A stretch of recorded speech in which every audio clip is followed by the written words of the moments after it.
Inside Michigan Football is presented by Meijer. Hi again, friends, and welcome inside Michigan Stadium for another edition of Inside Michigan Football.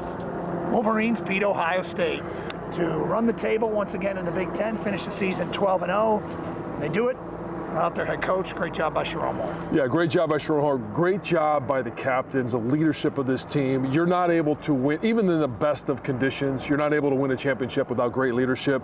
And when it comes to all of the things that they had to overcome, my hat's off to those six guys. All right, let's pick up the highlights first half. And Tommy Doman gets off a 71-yard punt. Now, this set up field position for what was likely the biggest play of the first half for Michigan. Will Johnson jumps in front of Marvin Harrison. This is a matchup I've been waiting for all season long. Marvin Harrison Jr., he's the best player in college football. We saw today why. He can make special things happen. But when you have a player with the capabilities of Will Johnson, all he does is simply step in front, reads the play, steps in front, makes a big play, and then anytime the ball is in his hands, he can make special things happen. I thought he was going to get in the end zone, but down at the 7.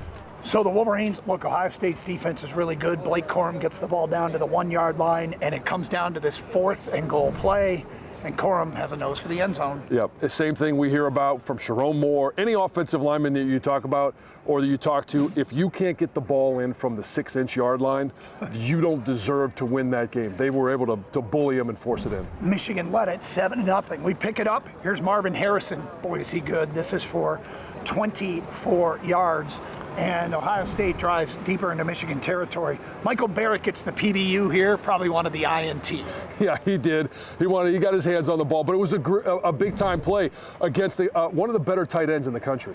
So that sets up this 3rd and 7. Michigan's defense gets the stop as McCord misses Ibuka, and that forces a field goal, which was good, and Michigan led it 7-3. Wolverines get the football back. Here's Roman Wilson going for 9 yards. Yeah, Roman Wilson, when he was out last week, we saw how it affected the offense. Just having him in the lineup opens things up for a lot of other guys. Let's go to Jansen Vision for this first down play. So the play before this, we've seen this so many times. You've got Keegan here, and all of a sudden he's going to pull this way. And when that happens, it draws the attention because we've been running the ball, and Donovan Edwards is fitting in this gap. This time, though, they're going to slip Colston Loveland. Actually, Colston Loveland is coming in motion, which they like to do. He's going to come in motion. He's going to slip right in here. Watch everybody get drawn up by the movement of Keegan, and as he does it, all right, you've got a blitzing corner here. You've got a linebacker that's drawn up here, and you're going to find a nice little area in here for Colston Loveland to be able to catch the ball and then pick up some good yardage. But it's all set up because you have a sequence of plays. One looks like another, but with different effect. Same drive as we go to the second quarter. This is a 3rd and 8, and JJ finds A.J. Barner for 7 yards, and that sets up Michigan with another 4th down. They went for it a lot in the first half. They did, 3 for 3 in the first half on 4th downs. And again, you've got to be able to convert to keep that opposing offense off the field. Here's JJ scrambling for 5 on 3rd and 6. That sets up a 4th down, and JJ, they go to the air here, and JJ finds this guy Colston. Yeah, a nice job of Colston Loveland of cutting quick off of the edge, coming in motion, and then when you see this pass, it's not an easy one to catch because you're moving away from the quarterback, and it's not an easy one to throw. It was an accurate pass by JJ, which set up the success on this play. And there we go, 3rd and 10 for Michigan. It's JJ threading the needle to Roman Wilson. This throw. It was, you talk about a tight window. You got 2 defenders. Most quarterbacks would look at that and say, he's not even open. I'm not even going to look at him. Yet JJ is able to thread the needle. And how about Roman's concentration to be able to catch it in that tight window? All right, so Michigan led it 14-3 after that play was reviewed. The touchdown was upheld. Ohio State gets the ball back, 2nd and 1. Kyle McCord goes down the seam to Stover here. Yeah, Stover is one of those guys we talked about during the game. That seam route was something that they were going to try and test. They wanted to open things up, either get him, Marvin Harrison, or Emeka Egbuka. All right, so Ohio State, they run Ibuka across the formation for this 3-yard touchdown pass, and it was 14-10. Ohio State moving late in the first half, and then this 44-yarder to Marvin Harrison at Ohio State knocking on the door. Well, this just shows you these pair of plays. Julian Fleming, Marvin Harrison Jr. You got guys, the most talented wide receiver room in the country, guys that can make plays, and they can make things happen quickly. How about this hit? Mikey Sanristel just smokes Travion Henderson. There's a couple of big hits in this game. This is being the first of them, and making it very clear that it wasn't targeting. It was as clean and as textbook of hit as you're going to find. 52-yard field goal right before the half was no good, and Michigan and Ohio State go to the locker room. Wolverines on top, 14-10. There was much drama to play itself out here at the Big House on Saturday. We'll have second half highlights coming up on Inside Michigan Football. I mean, you got everybody making excuses for us about why we won the past 2 years, and the fact that we were able to stand on business as a team, you know, players, coaches, staff, and, you know, we were able to come out with a win just goes to show the amount of work we've been putting in for the past 3 years. Inside Michigan Football is brought to you by Meijer, presenting sponsor of the 2023 Michigan football season, and proud supporter of thousands of local sports teams across the Midwest. So the Wolverines get the football to start the second half. Michigan leads at 14-10. It feels like a big drive coming out of the halftime locker room. And let's go right to the highlights. First play, Colston Loveland, 21 yards. Yeah, I mean, hey, our tight ends were huge targets all day long. Easy ones for JJ to complete. All right, we go to Jansen Vision for this play as the Wolverines go deep into the playbook. They do, and they bring in Alex Orji at the quarterback position. And we talked in the first half how when you have defensive ends that are crashing down, how do you defeat that? Well, you've got to be able to get your quarterback out, that read option. They bring in Alex Orji, and now I want you to watch as they take Trevor Keegan. They pull him around. Ladarius Henderson, they pull him around, and the blocks that they get are imperative to the success of this play. All of a sudden, hey, they fake the handoff. Alex Orji is going to come behind, and wouldn't you love when you have this amount of mass coming around? You got one guy whose shoulders turned, that's going to be Trevor Keegan. You got another guy that's going to come around, the linebacker, that's going to be where Ladarius Henderson picks it up, and right in between them is where you're going to find Alex Orji. And he splits them. It's great because it's another look. It's another thing that Ohio State has to think about when you have Alex Orji at quarterback. That drive would stall, but James Turner, who was clutch all day, this from 50 yards, and Michigan took the lead to 17-10 here. Hey, all of these points matter. When you have at the end of the half an Ohio State kicker that misses it, now you basically line up in the same spot and your kicker makes it, that's a 6-point swing. It's a big deal in this game. The final score was how many points? It was very close. 6 points? Yes, I know. Okay, so Ohio State got it going on the ground here. We're going to show a bunch of these 7 runs in a row. Chip Trainum got involved. Travion Henderson got involved. And this is where things started to look like Ohio State might be able to do what Michigan's done in the past and run the ball in the second half. It was very uncharacteristic of this Michigan defense, especially the guys in the middle. All of these runs were right up the middle. It was 7 in a row.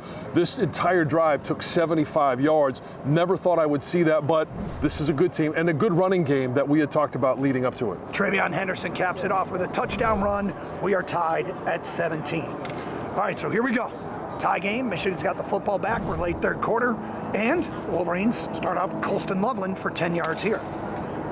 And then JJ on a scramble cuts back inside. He gets 15, and Michigan's knocking on the door quickly. JJ's got great vision and a great feel for the game. All of the momentum is going out. He cuts it back in, is able to pick up a first down and extra yardage and then get down before he gets hit. Tough play here because Michigan loses Zach Zinter for the game, and A.J. Barnard picks up 18 yards, but you hate to lose Zach. Yeah, I mean, the tight ends have been such a big target. That's the positive of this. But when you lose a player like Zach Zinter, a guy that is so integral to this team, a captain, a leader, came back simply because he wanted to play in this game, in this moment, but also that unfinished business, and it's just a shame he got hurt. So they bump Carson Barnhart inside, and Trente Jones comes in at right tackle, and this is the first play without Zach Zinter. Yeah, and this is a thing of beauty because they actually, I thought originally that it was going to go to the left side here. It ends up cutting back that way, but Drake Nugent, the center, Carson Barnhart at a position that he's not played all season long in the game. They double team right here. They wall off the entire side of this defense, and at this point, it's off to the races for Blake Corum, and there's only one man to miss. I wouldn't want to be this guy because you've got one guy coming in here who can go this way or this way, and he's going to make you look silly. And there's where he looks silly. And Drake getting into the end zone, and I love the fact that he gives the 6-5 right at the end there. It's a nice little tribute to his teammate. All right, there you go, Blake Corum. 22-yard touchdown run. Michigan led it 24-17. So we go to the fourth quarter, Michigan with the football, and again, deep into the playbook, Donovan Edwards to Colston Loveland for 34 yards. We saw this a couple of years in the Big Ten championship game, and Donovan has been talking about all season long, hey, it's there, I'm going to do it. We saw it last year from a running back, and that was Khalil Mullings. This one, a little bit further completion. That drive would stall, and here comes James Turner from 38 yards. He was very good. 27-17 as Turner comes through again. So the ensuing kickoff goes out of bounds, and Ohio State gets good field position, and boy, did they move it down the field quickly. We start with Kyle McCord to Fleming for 28 yards, and then this play, a 3rd and 8, they go inside handoff to a wide receiver who picks up the first down. Yeah, a lot of movement going around, trying to figure out where Marvin Harrison Jr. is, where Emeka Egbuka is, and it kind of felt like they lost track of what was going on in between the tackles because it ended up being an easy pickup for Ohio State. So McCord finds Marvin Harrison for the touchdown on the crossing route. It was 27-24 Michigan. So here we go. You like to salt these games away on the ground. Back-to-back runs, 6 yards. Blake Corum, and then Donovan Edwards for 6 yards. And then there was this play. Everybody held their breath. This is a dangerous pass from JJ, but a great catch by CJ. Yeah, I mean, anytime you throw back across the field like that in a moment like this, it's one of those, I could just hear Jim Harbaugh saying, no. Oh, nice play.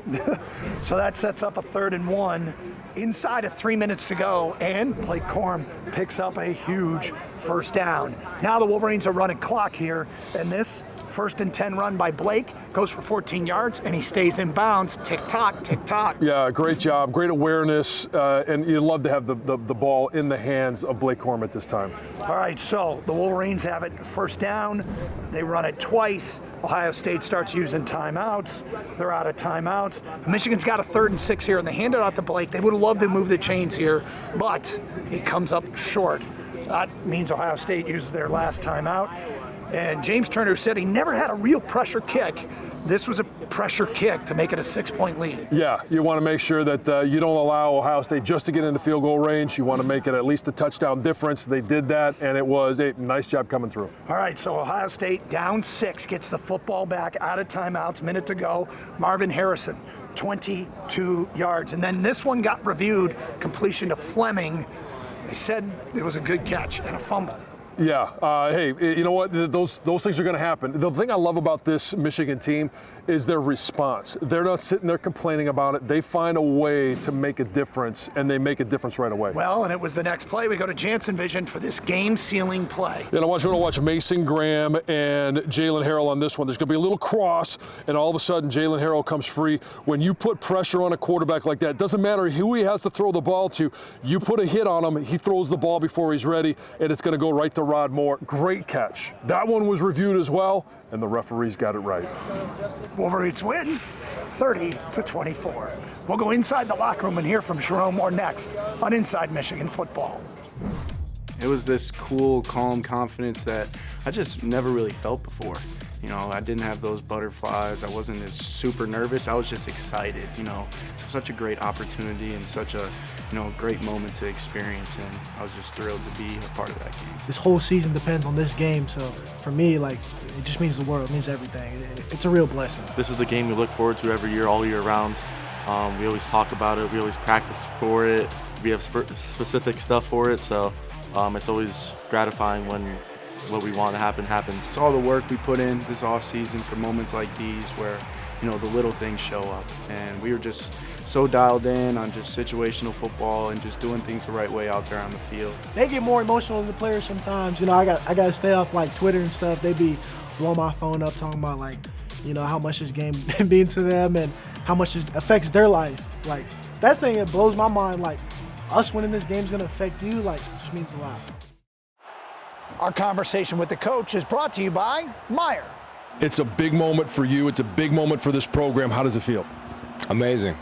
Speechless. Just happy for the players, happy for this university, happy for Coach. Just can't wait to get them back. The defense, how they were able to handle such a dynamic wide receiver group. Yeah, I mean, team effort, team defense. It's what we do. Great job by the defensive staff. Of course, it's on record. Jesse Minter, the best defensive coordinator in the country in our eyes, and those guys just did a great job. Marvin's a great player. He's going to make his plays, but they did a great job containing him. JJ got outside the pocket, made plays. The pass to Roman Wilson was about as tight as window. Yeah, like we said, we wanted to put in Nine's hands in those critical situations, and he has that in him where sometimes it scares you.